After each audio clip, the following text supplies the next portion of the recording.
Welcome to Shift2Growth, where we talk to and listen to the world's greatest marketers to gain insights and perspective. Today, I have Aurora Toth, CMO at Chief Outsiders. Worked with her. We have something in common. We're Browns fans, Tribe fans, go Cleveburg. Yay. And so she is so fun. She is a Cleveland gal, super smart, started out her career in Procter & Gamble, went to Miami University in Ohio, in Oxford, not in Florida, and then has her MBA from Minnesota. I want to start off to say welcome, and I want to know right off the bat, because I know you and I want the audience to know you, is what is your superpower? Well, hey, thanks for having me, Don. And my superpower is really helping my clients pinpoint what they do best, what makes them different from every competitor in their comp set, and then taking those benefits that they bring and really exploding that so they stand out in the marketplace. Well, you've done that in your career as an executive marketer for Best Buy. What hotel chain were you at? I was at Carlson Hotels and worked on the Country Inns and Suites brand, Park Plaza, and Radisson a bit. We're all impressed right now. And Musicland. I remember as a kid going to Musicland. You did that. That was a dream job. So that, yeah, how do you not get excited about working in the music industry? And I had the opportunity there to focus on some innovation projects that really expanded us when digital was just starting to take off. So I just dated myself there.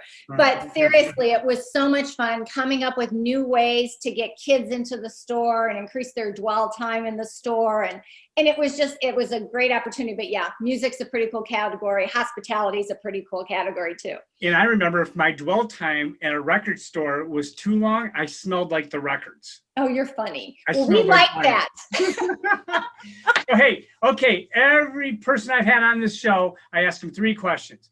Number 1 is, what trends, negative or positive, do you see in the marketplace? Number 2, what cool project you're working on? And number 3, what's a favorite app that you use to help you be the best you can be? So let's start with trends. Okay, I'm going to give you 2. I'm going to give you a positive one and a negative one. So first of all, positive. I think what I'm seeing that I'm so excited about, and it's probably going to not be what you expect me to say, is the increase and priority on diversity and inclusion for many businesses, both large enterprise businesses as well as small ones. That fact alone, it's not just the enterprise companies, but smaller businesses that are starting to focus on this, really makes me excited. Companies are actually allocating resources, which benefits the entire company, but it also benefits the communities in which these companies do business. And I truly believe all businesses need to mirror the marketplace in our country, and this is a great step in that direction. It's just going to make us stronger as a business community, and it's going to add to the innovation and creativity that comes out of these businesses. Love it. Yep. And then, okay, for the negative one, and this was hard. I want to make sure I come across appropriately here because I focus a lot on digital in the work that I do. But a negative trend, any positive can be taken to a negative, right? You can always kind of go too far with something. And what I'm seeing is a lot of companies are focusing on digital marketing to the exclusion of all other types of marketing and sales outreach. And I find that to be a dangerous combination, to the fact that some people aren't hiring marketing generalists anymore. They're hiring digital specialists, people who came up through the digital channel only to lead their marketing organizations. And I think what's going to happen from that is you and I are going to get more business eventually because those strategies aren't going to work long term. But also, I think what happens is it doesn't allow the company to fully reach its potential in how to get new customers into the business, because there's no skill set of how to integrate all those other levels of marketing in with digital. And I saw it happen in my corporate career. And we've worked on go-to-market strategies together, and it really turned out to be terrific, right? Because we said how many different channels, and we know that Gartner says you have to work on multiple channels, and the more channels you're working on, sponsorships, events, TV, the more MQLs, SQLs you drive into the funnel. Yes. So you're absolutely correct. And you can see why businesses do this. Digital is fantastic because it is so easy to measure compared to the more traditional channels of marketing. But you can't let that be the only reason you do marketing. You can measure everything. You just have to set those goals in advance and then go and measure it on a regular basis. It's just a different type of measurement than what you do in digital. So I'm a little nervous about that, but I think the pendulum has just swung too much in one direction, and it will come back to center. I agree with you. And I had a client, we just hired a generalist for that reason, because I can outsource digital. I need someone to kind of see the whole thing. So let me ask you, what project you working on that gets you excited? So I have two polar opposite projects that I'm working on. The first one is I'm helping a 40-year-old manufacturing company really grow their business with new strategies. They kind of stalled. They're in a highly fragmented, commoditized business segment. And so I went back to my superpower and I focused them first on what really makes you different. What makes you special? What do you do? What are your core competencies and what do you do better than everybody else in this category? And really got them to start talking that.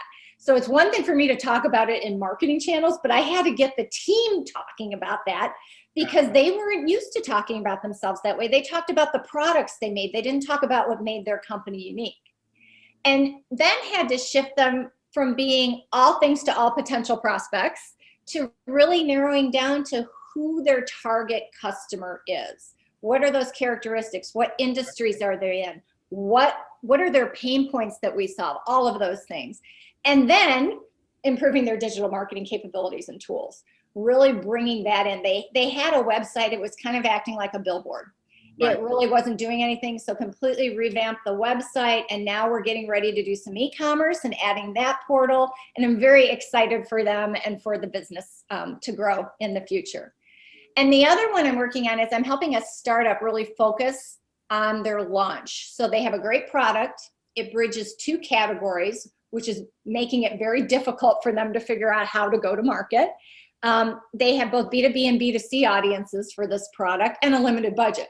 So I'm helping them determine their scope, their messaging, how to allocate their budget, timing, when should they launch, what should they be saying when they're launching and then later on, and then also trying to help them recruit the right sales resources to help them continue to grow the business. So completely polar opposite, completely different business segments, et cetera, but really, really fun challenges. Well, you're strategically minded. You've got that great innovative and you're all in. And I know that you spend a lot of time with your clients, probably more than you should, because you actually care about them. That's another superpower that you bring to a gig. All right, let me ask you last question. What app are you using or software you're using that you're really geeked about? So I love to read, right? But I find that as I'm getting busier and busier, I don't spend the time staying up to date on all the cool business books and podcasts and everything that are out there. So I'm late to the party on this one. I know it's been around for a while, but I went out and I did a little survey of all the apps that kind of consolidate and do synopses of business books. And the one I'm just starting to use, it hasn't been all that long, is Blinkist. It really offers a deep catalog. I like the summaries.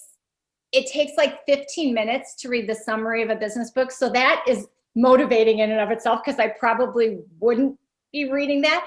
And then what I find I'm doing is after going through a few of these summaries, I'm actually going back and buying one or two of those books because I really, truly want to read them and I'm reading them. So in a way, it's almost a filtering tool for me. Right now, I'm reading Why We Sleep, which is something I ended up buying after the synopsis. And I'm listening to a summary podcast on the economy. Don't ask me who it's by. I forget right now. But I'll let you know if I'm still using it 6 months from now. But so far, I'm kind of liking it. So Blinkist. Blinkist, Blinkist. Thank you. And here's the interesting thing. Does anybody ever finish a business book? I don't know. No. Well, I've done maybe one out of the millions I've read. Good to great. Yeah. I finished Good to Great. And I go back and read that one all the time. That's a great book. But I liked his for Built to Last. I thought that was a better book. But all right. Well, thank you for being on Good to Great, being on Shift2Growth. You're welcome. Really appreciate your time. Love your passion. Love your heart to help people and really making a difference as a marketer. And I always end the show this way. Be curious, be creative, and change the status quo for growth. Yay. Thank you, Aurora. Appreciate it. Thanks for having me. Bye-bye.